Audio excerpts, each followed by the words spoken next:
of Money.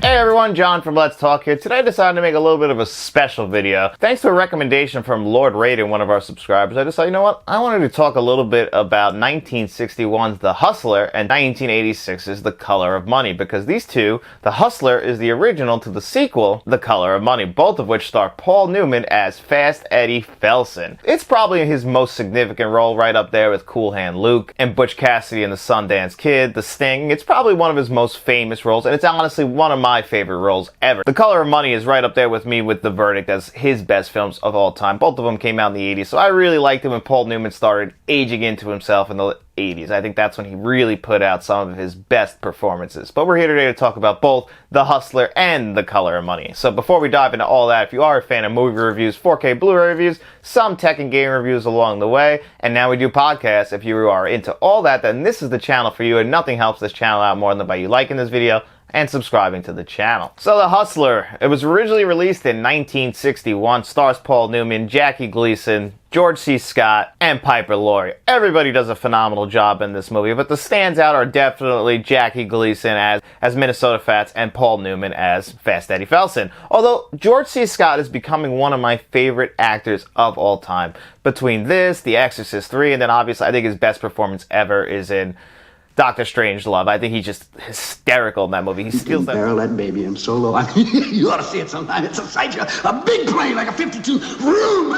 It's jet exhaust. He steals that movie away from just so many other great actors. It's incredible because, you know, his role, yes, it's significant in that movie, but it's not the biggest role he's ever had in his career, and he's just phenomenal. I know most people would say Patton since he did win an Academy Award for that movie, but you know, for my money, I really think it's Dr. Strangelove for George C. Scott. And he brings a certain energy to the screen. You always know it's him. He doesn't fade into a pack. He's George C. Scott every time I see him. He's phenomenal.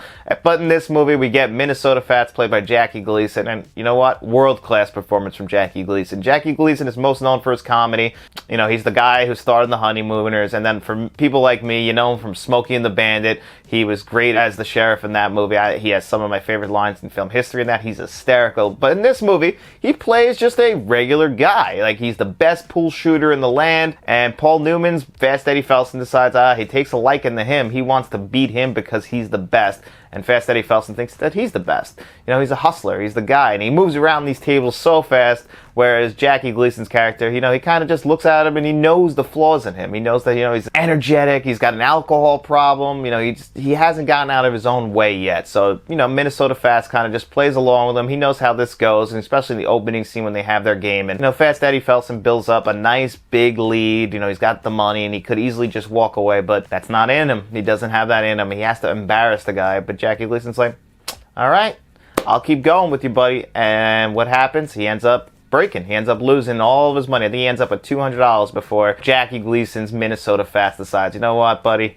You've had enough. Why don't you sleep this one off and we'll move on. You'll live to fight another day, which they end up having another match at the very end of this movie, right after we see the downward spiral of Paul Newman's character in this movie, and just basically what he is willing to do and what he puts other people throughout his entire journey. But also, people do take advantage of him and his skills throughout this entire journey. I think for a 1960s film, this really is dealing with some dark subject matter, especially for 1961 when the Hays Code was still involved in making films. So the stuff that they did show on this film, it might not seem significant today, like there is a suicide in this movie. Back in the 60s, that was a pretty damn big deal. You know, that's not a big deal in today's world or in today's style of film, but back then, that was considered a really big deal. George C. Scott and Paul Newman's reaction to that scene when it happens in this movie is absolutely incredible. It's just a phenomenal acting performances throughout by both of these guys, and there's a reason why they both got nominated for Academy Awards. Also, dealing with alcoholism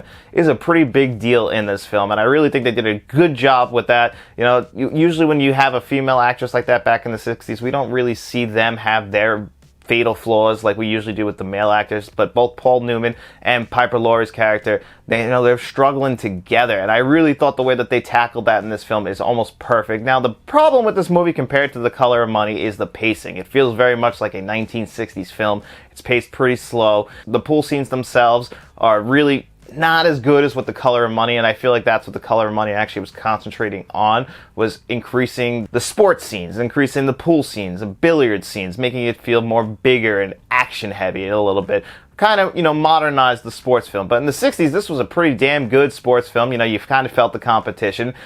They use a lot of dissolves where you don't see a lot of the matches on screen. We just kind of see the after effects about what happened in those pool games. And I think they do just a phenomenal job in this movie. And Paul Newman, he didn't win the Academy Award until the sequel, but he does a great job in this movie. I think he just gets a little bit overshadowed by some other performances. More specifically, I think that Jackie Gleason in his small role in this movie is almost perfect. Just a 10 out of 10 performance from him. I mean, it's incredible. He really is an underrated actor, in my opinion. He is an Academy Award-winning actor, and obviously The Honeymooners still lives on after all of these decades. So people do remember Jackie Gleason, but many people don't bring up the fact that Jackie Gleason is a damn good actor. So 25 years later, in 1986, Martin Scorsese decided to bring us The Color of Money, this time starring Tom Cruise, my favorite name ever, in Mary Elizabeth Master Antonia. You get young actors in here like John Turturro and Forrest Whitaker, and I think either their first role or very early roles for both of them. You bring Paul Newman back as Fast Eddie Felsen, and when you get Martin Scorsese to direct this movie, especially in the 80s, this movie is perfect. I mean, I absolutely love this movie. This is a top 10 Martin Scorsese movie for me.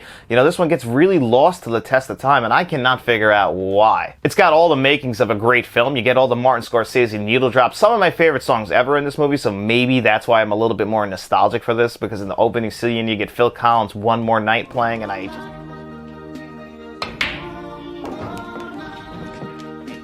just absolutely adore that song, and just the camera shots in that, just the hard zooms, the hard zoom outs. You hard zoom out from the pool table, then you hard zoom in right into Paul Newman's face while One More Night is playing in the background. Yeah, I watch that scene on YouTube all the time, just that scene, just because of the song playing. And then just again, because I'm a big fan of like these needle drops that Martin Scorsese loves in his movies, another one he uses in this movie is In the Way That You Use It by Eric Clapton.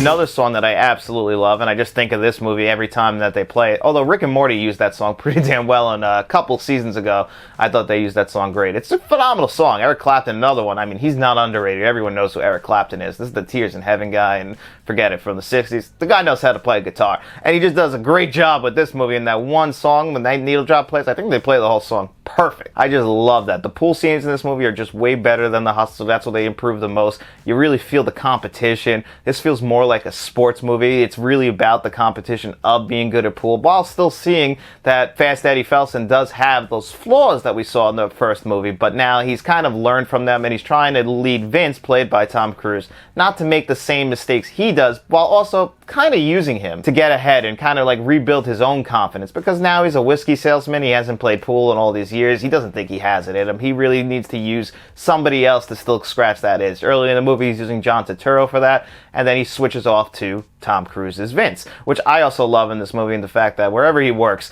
he has a shirt on it, and he wears the shirt throughout the movie. It just says Vince on it. I'm going to get a shirt that just says John on it. I think that is the most awesome thing, and it's just one of the funniest things. It doesn't really get brought up other than the fact that Fast Eddie Felsen says, you know what, keep that shirt on. It's a good touch. This movie's another movie. I don't know about you guys. Do you ever watch movies and you kind of just want to drink? I enjoy a good glass of whiskey or a good glass of bourbon, and in this movie, Fast Eddie Felsen's a whiskey salesman, and there's a lot of scenes of him pouring shots of whiskey, him just sipping on whiskey, and I'm just like, damn, I would fucking love a good glass of whiskey while watching this movie. It really does sell you on that. I don't know if you guys ever get that. Like, do you guys, like, if you're smokers, are you into, like, when they smoke cigarettes in the movies, like, make you want to go outside because it looks so damn cool in the movie? I don't know. But for me, every time I see someone drinking whiskey in a movie, I get that itch that I just need to scratch. I don't know if you guys feel that way like me, but man, those scenes are compelling. And then this movie, just the whole way through, is compelling. I'm telling you, it's shot great. The way it's Martin Scorsese, so the camera's never set down. Just some phenomenal shots throughout. You can just see the snow on the ground, that melty snow of the Northeast. Like, oh my God,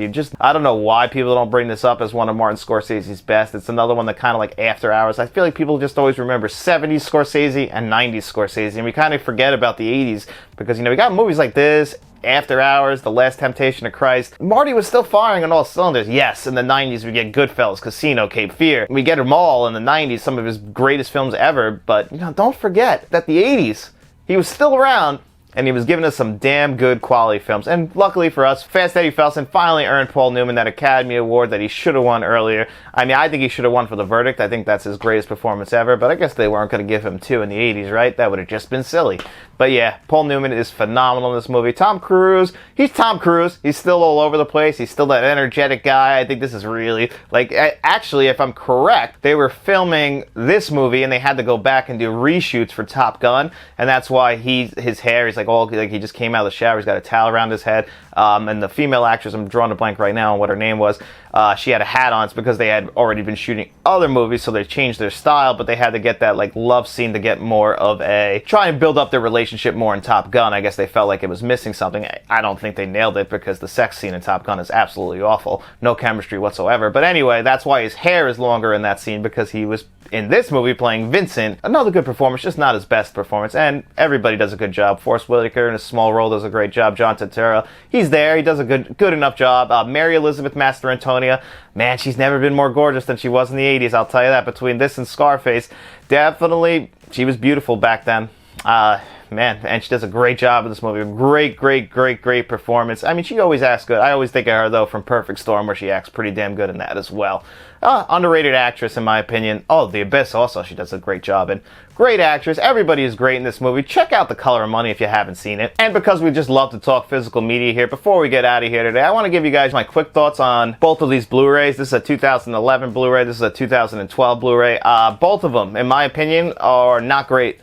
I was actually holding out on getting The Color of Money on Blu-ray because I knew that this Blu-ray wasn't great. I read reviews on it, and I was like, are they ever going to release it on 4K? And I don't know. I don't know. They just announced After Hours for Criterion, so I was like, I feel like they're not going to release another Marty movie pretty soon. And again, people seem to not even realize that Martin Scorsese directed The Color of Money. But my fingers are crossed that eventually they at least give us an upgraded Blu-ray, because the old Blu-ray is pretty damn bad. And Matt pointed out on Let's Talk Physical Media, the packaging on this is not great. It's very fuzzy if you look really close on it, like the picture, like whoever printed this out did a pretty bad job on it.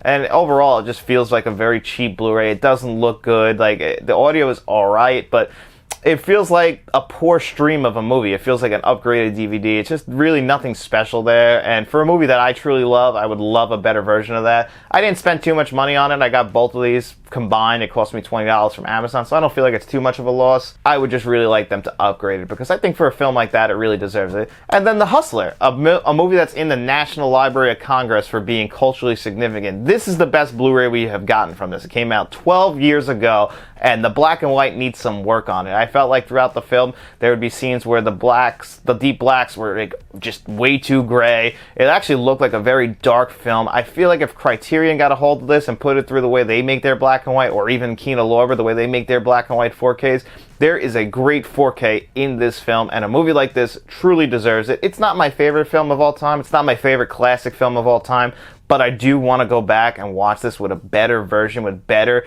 visuals. The audio is fine in both of these. This one's a little worse than The Color of Money. You know, it's an older film. The source material is just not the best, but they do a pretty good job with the audio. I had no problems with it, really. You know, there's some clicks and pops in The Hustler, but The Color of Money was fine throughout. None of the dialogue was overwhelmed. I just feel like they both just need some really bad upgrades. It's been way too long, and, you know, for the fact that this is the best we have is a little bit disappointing, because I do enjoy both movies, and like I said, The Color of Money is one of the most underrated movies ever, and I would kill for a 4K of that. Not Terminator kill, but I would definitely do a lot to get a Color of Money 4K. So Criterion, if you're watching this, Kino Lorber, I would love those upgrades, guys. I really would. If I could do it myself, I would, but that would just come out worse than these Blu-rays, so let's not go that route. So, leaving it to the experts. I'll just be here to review when they come out. But anyway, guys, I hope you enjoyed this video. I just wanted to have a little bit of fun and talk to you guys a little bit about The Hustler and The Color of Money. Thank you, Lord Raiden, for putting that in my mind and incepting me. I couldn't wait to talk about these. I really enjoyed watching these movies back-to-back earlier last week. It was a lot of fun, and I really can recommend both of these movies to you guys. If you want to check them out, you can buy them through Amazon. Those Blu-rays, like I said, not the greatest, but if you want to check them out physically, maybe you're not in the streaming, they're both there for you. The streams are probably not the greatest as well, so whichever way you choose to go, I highly recommend just checking out these movies. You don't have to grab the Blu-rays if you don't want to, But I do think you should see both these movies because I honestly think you'll get a lot out of them. I think you'll really enjoy it. And watch The Hustler. Like, if you just watch The Color of Money, I think you'll still really enjoy yourself. Maybe you're not a fan of classic film, but I do think it adds a lot more context to Fast Eddie Felson's character. So definitely check out The Hustler too. But anyway, that's going to do it here for me on another episode of Let's Talk. Thank you so much for being here with me. Nothing helps this channel out more than just by simply liking this video and subscribing to the channel. Maybe search for us on all podcast services since we do those now. Give us a 5-star rating there. It really helps Apple to keep pushing us. And then after you're done doing all of that, I just want you guys to throw a headband on, maybe some wristbands, maybe go down to a pool hall, throw a nice leather jacket on, pour yourself a glass of whiskey, and while you're down there shooting some pool, why don't you tell all your friends about us? And we'll be seeing you around.